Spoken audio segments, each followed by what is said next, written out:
Discipline without a reason becomes drudgery, but discipline with a reason becomes a mission. If you want to build lasting discipline in your life, the first and most important step is to know why. Not a vague reason, a burning, personal, emotional reason that tugs at your heart when it's easier to quit. Most people try to build discipline by sheer force. They push, they grind, they hustle, but after a few weeks, maybe a few days, it all falls apart. Why? Because there's no emotional fuel. You can't stay disciplined long-term on logic alone. You need something deeper. You need a vision. A clear vision gives discipline meaning. It gives effort a direction. It tells your mind this is worth it, even when it's hard. If you don't have a vision, the hard days will break you. If you do, they will build you. Discipline becomes powerful when it's tied to purpose. That purpose must be personal. It can't just be, I want to make more money, or I want to get fit. That's surface level. That's forgettable. You have to dig. Why do you want more money? Is it to retire your parents, to give your kids a life you never had, to live with freedom, not fear? Why do you want to get fit? Is it to feel confident for the first time, to beat a diagnosis, to be alive, to see your grandchildren grow? Surface goals fade, emotional reasons last. Find one. I met a man named Chris at a leadership workshop.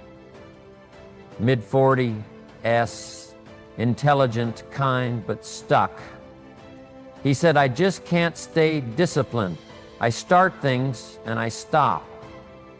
I know what to do, I just don't do it. So I asked him, why do you want to change? He said, to be successful. I shook my head. Not enough. What does success look like for you? He paused, thought for a moment. Then with tears in his eyes, he said, my son told me last week, he doesn't want to end up like me. Silence. That moment, that was his real reason. That was his why. And something clicked in him. He went home and made changes immediately. Not because he had a new to-do list, but because he had a new reason to fight. That's the kind of reason you need. One that hurts, one that moves you. Because when your reason is powerful, your excuses become powerless.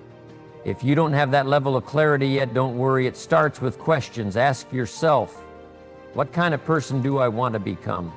Who is counting on me to show up at my best? What will my life look like in 5 years if I stay where I am?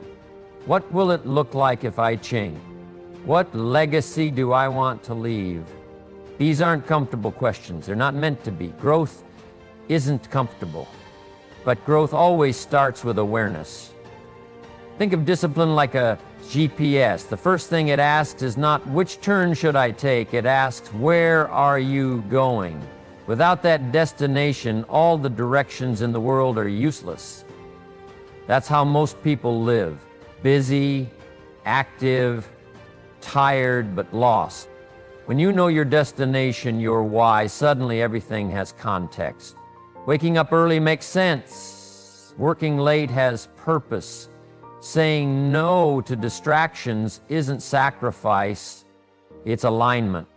That alignment gives you energy. The moment you know why you're doing something, you stop resisting it. You lean into it. You no longer need to be pushed. You're pulled. Motivation pushes, but vision pulls. Think of athletes preparing for the Olympics. They train for years, waking up before dawn, pushing their bodies beyond exhaustion, living in isolation. That's discipline. But it's not just discipline for discipline's sake. It's fueled by a vision. The vision of standing on that podium, representing their country, hearing their anthem play. That vision is powerful enough to carry them through pain most people wouldn't tolerate for a week. Your life may not be an Olympic arena, but your vision matters just as much. Whether it's financial freedom, spiritual growth, or becoming the parent your children deserve, that is your gold medal. and discipline is how you earn it. Without a vision, it's easy to get lost in the chaos of life. You'll keep starting over. You'll keep chasing the next motivational video, the next productivity hack. But when you wake up every day with a clear picture of who you're becoming and why it matters, discipline becomes a natural byproduct. So don't ask yourself what you need to do. Start by asking why you must do it. Because when the why is clear, the how becomes automatic. Most people think discipline is about the big dramatic moments, the major life decisions, the once-in-a-lifetime choices. But real discipline? It lives in the small, quiet decisions you make every day when no one is watching. Big success doesn't come from one giant leap. It comes from thousands of small steps, repeated consistently. It's not the book you read once that changes your life. It's the pages you read every morning. It's not the one healthy meal that gets you in shape. It's the ones you choose over and over, especially when you don't feel like it.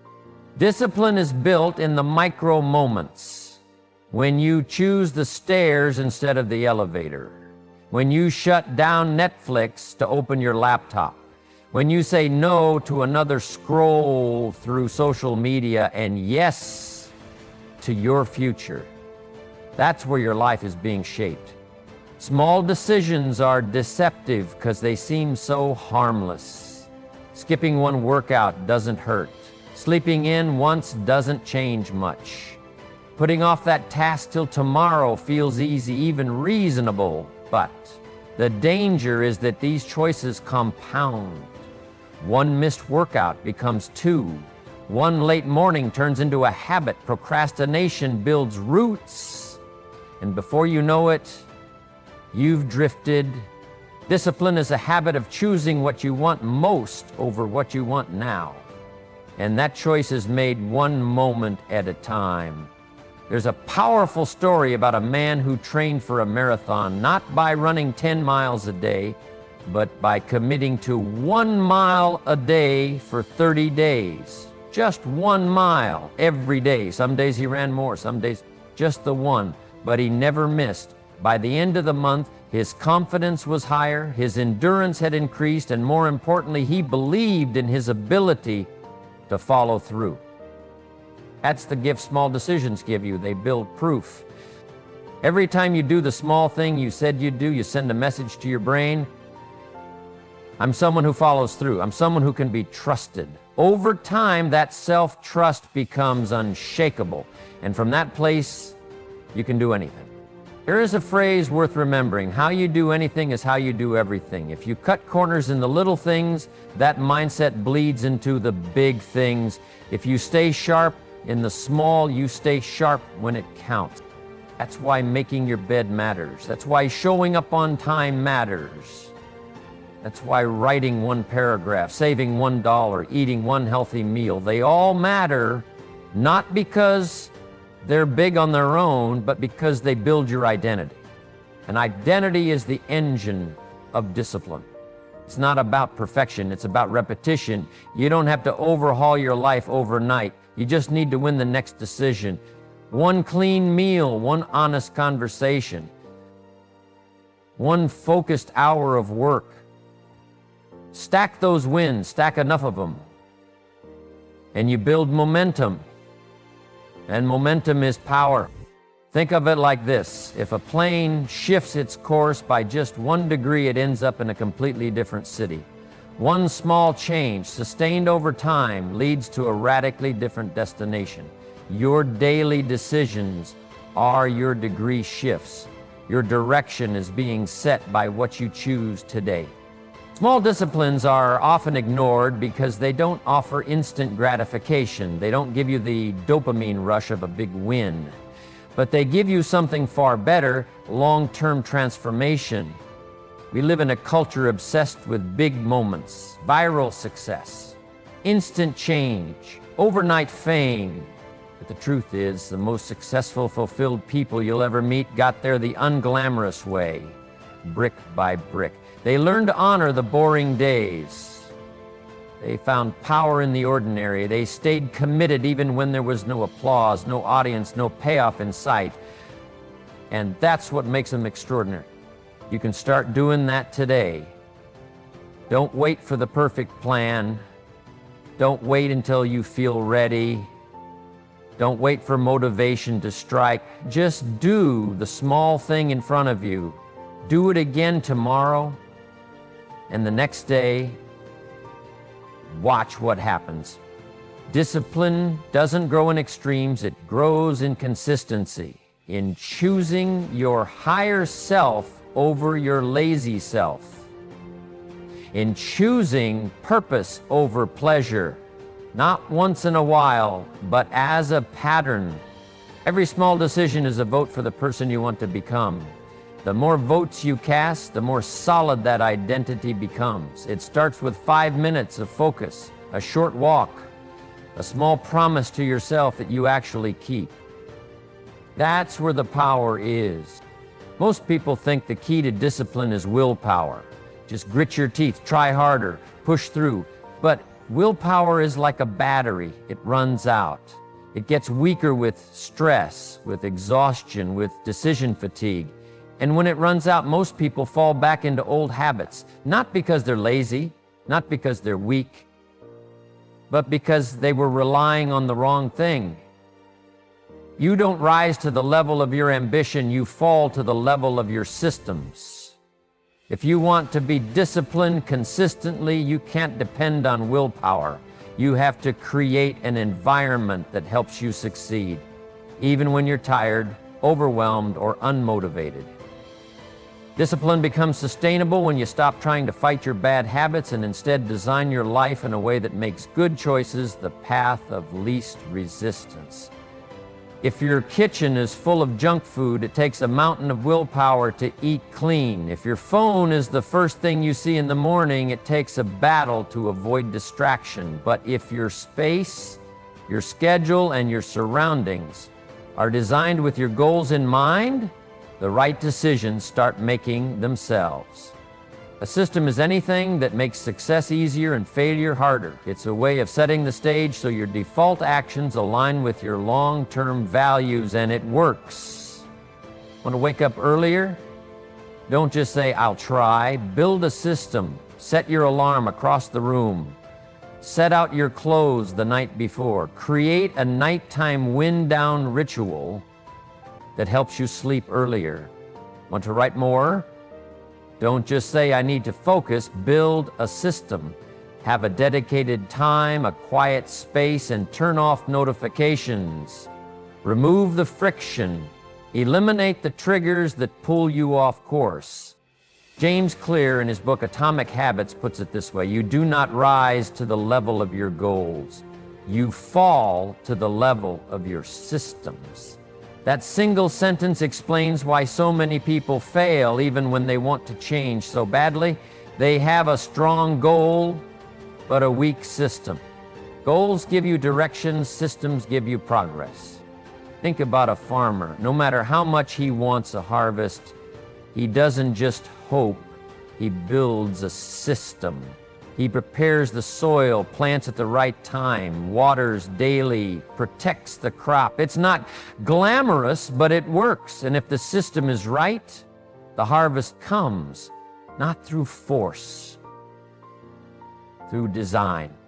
Discipline works the same way. You're not lazy, you're just misaligned. You're not inconsistent, you're just unstructured. The reason some people make it look easy is because they've built systems that do the heavy lifting. It's not that they never feel lazy or distracted. It's that they've created routines, habits, and environments that support their goals even on bad days. A woman I coached once told me, "I just don't have the willpower to stop spending money." So I asked her what her environment looked like. She had 3 credit cards saved on her phone, followed dozens of influencers who posted shopping hauls, and her emails were full of flash sale alerts. That's not a discipline problem. That's a system problem. So we made changes, unfollowed, unsubscribed, deleted saved cards. And just like that, spending dropped without even trying harder. The system changed, the behavior followed. Most people try to fix their behavior without fixing the system that drives it. That's like trying to run uphill every day when you could build a staircase instead. There's also power in automation. Remove the need to choose at all. Set up automatic savings transfers. Meal prep your healthy food ahead of time. Schedule your workouts. Reduce your reliance on motivation and rely instead on rhythm. Every system you build makes you stronger. Every friction point you remove makes you faster. Every good habit you automate frees up energy to focus on things that truly matter. When your environment supports your goals, you don't have to keep fighting yourself. The discipline becomes easier, not harder. It becomes part of who you are. Start thinking like an architect. Don't just react to life. Design it. Design your routines, design your mornings, design your workspace, because when your environment is aligned with your values, discipline no longer becomes a battle. It becomes a way of life. Discipline hurts. There's no easy way to say it. It's uncomfortable, inconvenient, and it often asks you to do the exact thing you don't feel like doing. That's why most people avoid it. They run from the discomfort. They wait for things to feel better, for motivation to magically appear, for the road to get easier. But waiting doesn't change anything. Change comes when you decide to stop avoiding the pain and start embracing it. Every meaningful transformation is born from discomfort. Growth lives in resistance. Just like a muscle gets stronger by being broken down and rebuilt, your character, your habits, and your mindset are forged in moments of struggle, not ease. There's a painful truth most people don't want to hear. If you avoid the pain of discipline, you'll inherit the pain of regret. That's the real choice. It's not pain or no pain, it's which pain you're willing to live with. Waking up early is painful. So is staying stuck in a life you don't love. Eating clean is uncomfortable. So is carrying around low energy and poor health. Putting in the work every day is hard. So is living paycheck to paycheck and feeling like your potential is slipping through your fingers. One pain leads to pride, the other leads to disappointment. People often ask, how do I stay consistent when it's hard? You remind yourself that the discomfort you feel today is an investment in the person you're becoming. You remind yourself that pain is not the enemy, it's the process. Think of a professional athlete training for competition. The workouts are brutal, the diet is strict, the pressure is intense, but ask them if it's worth it when they're standing on the podium with a medal in their hand. Ask them if they'd trade the hours, the sweat, the sacrifices. They wouldn't. Because that pain had purpose. When you give your pain a purpose, it becomes powerful. Too many people misinterpret pain. They feel resistance and assume it means they're on the wrong path. But more often than not, resistance is a sign you're right where you need to be. If it's hard, it probably matters. If it scares you, it probably means you're growing. The gym isn't supposed to feel easy. Writing a book isn't supposed to be smooth every day. Starting a business, saving money, confronting your weaknesses, none of it is supposed to feel natural at first. But doing it anyway, that's where the shift happens. Pain is not punishment. It's the price of becoming who you're capable of being. One of the most powerful stories I've ever heard was from a young man who grew up in poverty. He didn't have mentors. He didn't have a roadmap, but he had a vision. He used to wake up at 4 a.m. to study before school, then work evenings to help his mother pay bills. It was exhausting, but he said something I'll never forget. I didn't hate the struggle because every morning I woke up tired. I knew I was one day closer to never going back. That's the power of choosing your pain. Discipline will ask you to be uncomfortable, but it also rewards you in ways nothing else can. It rewards you with self-respect. with results, with a quiet kind of pride that no one can take from you. Every time you choose the hard thing over the easy way out, you're casting a vote for the person you want to become. It doesn't have to be extreme. You don't have to run marathons or fast for days or work around the clock. You just have to stop running from discomfort. Stop believing that every hard thing is a bad thing. Start trusting that if something's difficult, it might be exactly what you need. Discipline is choosing to feel the discomfort now so you can feel the reward later. It's making peace with delayed gratification. It's understanding that ease is often the enemy of achievement. If you can learn to lean into the pain, not in a reckless way, but with purpose, you will begin to experience a kind of power most people never feel. You'll stop fearing hard work, you'll stop negotiating with yourself, and you'll start showing up not just when it's easy, but especially when it's hard. Pain isn't the obstacle, it's the proof that you're changing.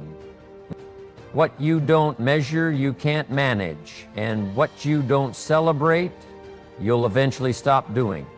Most people underestimate how powerful it is to track their progress. They focus so much on how far they have to go, they forget to notice how far they've already come. And when you can't see progress, you start to believe you're not making any. That belief is what kills discipline. Tracking isn't just about numbers, it's about evidence. It's about creating visible proof that the effort you're putting in is working even when the results don't show up yet. It gives you momentum, motivation, and clarity.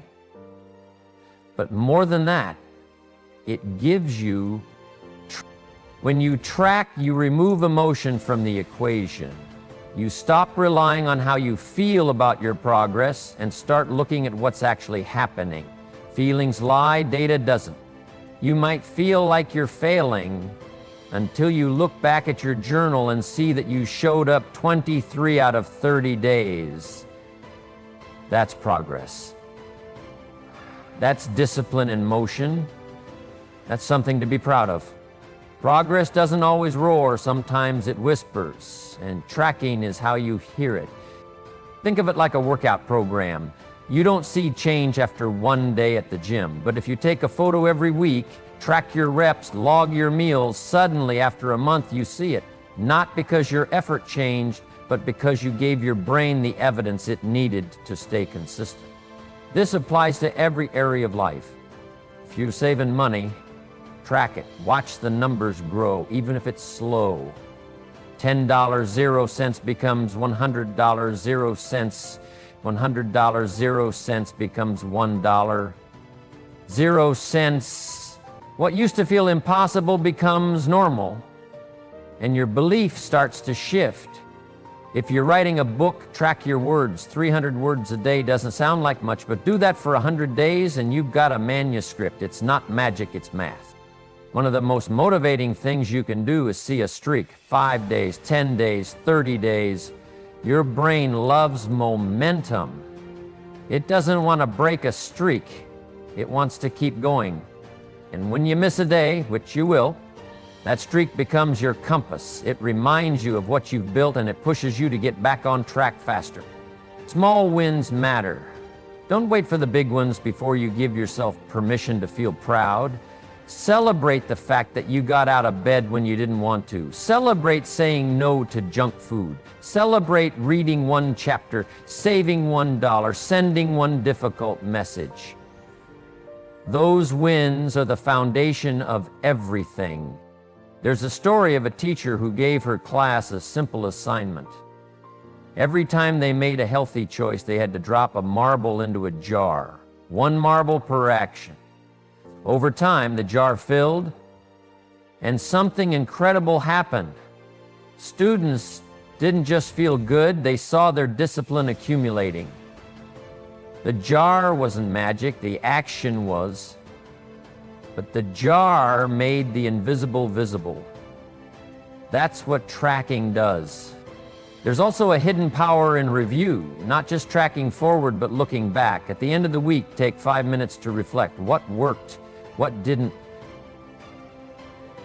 What did I learn? Where did I win, even in the smallest way? Reflection is where insight lives.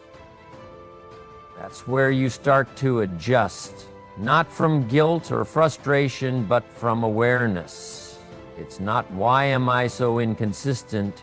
It becomes, what do I need to change in my system? That's a mindset shift. That's maturity. Most people quit because they think they're failing. But they're not failing, they're just not measuring. If you started tracking your daily habits, you'd realize you're doing more right than you thought.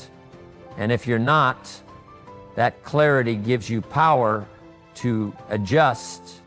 No more guessing, no more going in circles, just honest reflection and real momentum. Your brain needs wins. It needs visible progress. And when you give it that, your motivation becomes internal. You don't need someone else to cheer you on. You become your own proof. Ooh. You don't have to track everything, but you must track something, the thing that matters most to your goal. Keep it simple. One journal, one spreadsheet, one calendar. Whatever helps you stay connected to your journey. Every day you show up, you cast a vote for the person you want to become. And when you track those votes, you start to see the person forming right in front of you. Your environment is more powerful than your will. You can have all the goals, plans, and vision in the world, but if the people around you are pulling in the opposite direction, it will wear you down. Discipline is contagious, so is laziness. Consistency spreads, so does chaos. If you're surrounded by people who quit on themselves, it's only a matter of time before you start quitting on yourself too. It's not about judging others, it's about protecting your standard. You rise or fall to the level of the circle you stay. Look around you. Who are you spending your time with? Are they moving forward or staying stuck? Are they building or complaining? Are they focused or distracted? Because every conversation, every influence, every relationship either fuels your discipline or drains it. People shape your normal. If everyone around you wakes up late, skips the gym, spends recklessly, gossips, and settles for less, it won't feel wrong to do the same. You'll stop noticing the gap between who you are and who you want to be. That's how discipline dies. Quietly, slowly, in the presence of lowered standards. But get around people who live with intention, everything changes. You start to raise your game without even realizing it. You see someone finish their morning workout before the sun's up, and suddenly your excuses feel weak. You hear someone talk about building their future, and your complaints start to sound small. That's the power of environment. You need to be in rooms where excellence is expected, not applauded, where growth is normal, not rare, where feedback is given, not avoided. These people will challenge you, stretch you, and force you to become the version of yourself you've only talked about. If you can't find that kind of circle in your immediate life, create one. Read the books of disciplined thinkers. Watch interviews with high performers. Join online communities where people are showing up with purpose. Listen to voices that speak to your higher self, not your lazy self. It's not just about removing toxic people. It's about filling your life with aligned people, people who walk the walk, who honor their word, who are obsessed with becoming better, not because they're broken, but because they believe in growth. You don't need a crowd, you just need a few people who take their life seriously. Because when you're surrounded by people who are disciplined, you start to expect more from yourself, not out of pressure, but out of inspiration. And when you fall off, and you will, they'll remind you who you are. Discipline is not perfection. It's not a straight line. It's not a flawless track record. It's the ability to fall, get up fast, and keep going without dragging shame behind you. Most people don't lose discipline because they fail. They lose it because they stay stuck in failure. They make a mistake and turn it into an identity. They miss one workout and call themselves inconsistent. They break one rule and declare, I always do this. That mindset is what keeps them trapped. You are not your slip-up. You are not your off day. You are not your worst moment. Discipline requires grace, not softness, not excuse-making, grace. The ability to acknowledge the fall without turning it into a free fall. If you miss a day, you don't throw away the week. If you break a habit, you don't abandon the goal. If you fall short, you don't erase all the work you've done. You forgive fast. You reset faster. Think of a GPS. When you take a wrong turn, it doesn't shame you. It doesn't yell, "Why are you like this?" It simply says, "Recalculating." It gets you back on track without judgment. That's how you need to talk to yourself. Too many people ruin a good week because of a bad moment. They let one mistake spiral into a new pattern, not because the failure was big, but because their self-talk was harsh. Discipline breaks under shame, but it grows under honesty. You need to be able to fail without quitting. You need to normalize bouncing back. One missed day means nothing in the context of a consistent life. But when you allow that one day to define your mindset, it starts bleeding into every area. That's why the speed of your recovery matters more than the speed of your progress. There's no such thing as someone who never slips. There's only those who recover with intention. Setbacks are not the enemy, quitting is. If you can learn to reset without guilt, to recalibrate without shame, and to speak to yourself with discipline and compassion, you'll build a version of discipline that doesn't crack under pressure. You'll become someone who can handle failure without surrendering to it. It's not about being perfect, it's about being resilient.